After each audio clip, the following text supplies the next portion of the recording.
പാകിസ്ഥാന് വ്യക്തമായ സന്ദേശവും മുന്നറിയിപ്പുമായി കേന്ദ്ര സർക്കാർ പാകിസ്ഥാനുമായിട്ട് സുഗമമായ ചർച്ചകൾ നടത്തുന്ന കാലം കഴിഞ്ഞിരിക്കുന്നു. ഇനി അത്തരത്തിലുള്ള ചർച്ചകൾക്ക് സ്ഥാനമില്ല എന്ന് വിദേശകാര്യമന്ത്രി എസ് ജയശങ്കർ പറഞ്ഞിരിക്കുന്നു. പഴയ കാലമല്ല ഇത്. പോസിറ്റീവായ കാര്യങ്ങൾക്കും നെഗറ്റീവായ കാര്യങ്ങൾക്കും പ്രതികരിക്കുന്ന ഒരു രാജ്യമാണ് ഇന്ന് ഇന്ത്യ എന്ന് ഓർക്കണമെന്നുകൂടി പാകിസ്ഥാൻ ഒരു മുന്നറിയിപ്പ് നൽകിയിരിക്കുന്നു. ജമ്മു കാശ്മീരിനെ കുറിച്ചാണ് ചർച്ചയെങ്കിൽ ഇനി അതിന് സ്ഥാനമില്ല. കാരണം ആർട്ടിക്കിൾ 370 നടപ്പാക്കി കഴിഞ്ഞിരിക്കുന്നു. ഇനി എന്ത് ചർച്ചയാണ് പാകിസ്ഥാനുമായി നടത്തേണ്ടതെന്നാണ് അദ്ദേഹം ചോദിക്കുന്നത്. നമുക്കറിയാം, കുറച്ച് ദിവസങ്ങൾക്ക് മുമ്പ് നാഷണൽ കോൺഫറൻസ് നേതാവ് ഫറൂഖ് അബ്ദുള്ള അടക്കം പറഞ്ഞത് പാകിസ്ഥാനുമായി ഇന്ത്യ ചർച്ച എത്രയും പെട്ടെന്ന് പുനരാരംഭിക്കണമെന്നാണ്.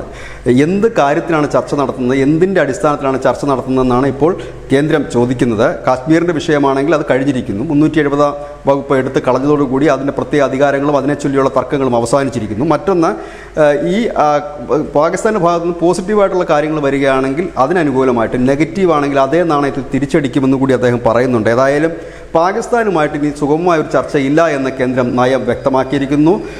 ഈ അടുത്ത സമയത്ത് പാകിസ്ഥാൻ സന്ദർശിക്കാൻ മോദിയെ പാകിസ്ഥാൻ പ്രധാനമന്ത്രി ക്ഷണിക്കുകയും ചെയ്തൊരു സാഹചര്യത്തിലാണ് ഇത്തരമൊരു പ്രസ്താവന വരുന്നത്. News desk news India Malayalam.